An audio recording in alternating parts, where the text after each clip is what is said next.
पर चलता है।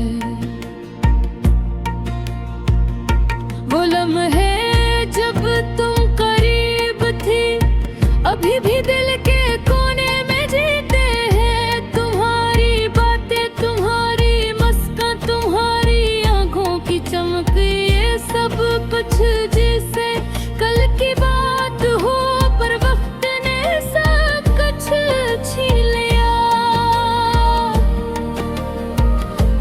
मेरी दुआओं में भी तुम्हारा नाम है, पर तुम्हारा जवाब नहीं। मेरे दिल की दीवारें तुम्हारी यादों से भरी है। हर कोना, हर साया तुम्हारो ही गवाही देता है।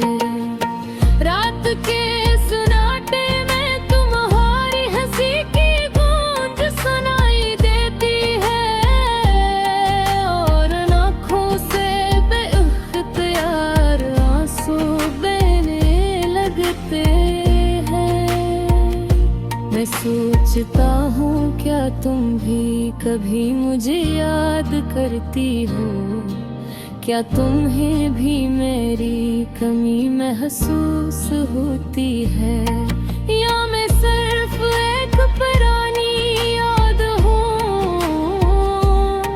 जो तुम्हारी जिंदगी से दूर है?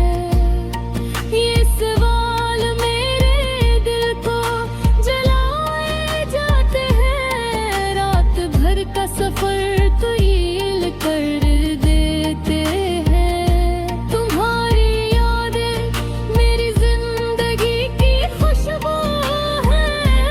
तुम्हारी कमी मेरे दिल का दर्द है। मैं तुम्हारे बगैर भी जीता हूँ, पर तुम्हारे बगैर ये जीने का मज़ा। ये साद सामंद मेरे दिल की तन्हाई की सदा है, जो हर लम्हा तुम्हारे नाम के साथ धड़कता है। चलो अगर कभी किस्मत दोबारा हमें मिलाए, मैं तुम्हें बताऊंगा कि ये दिल हमेशा तुम्हारे लिए धड़कता रहा। तब तक मैं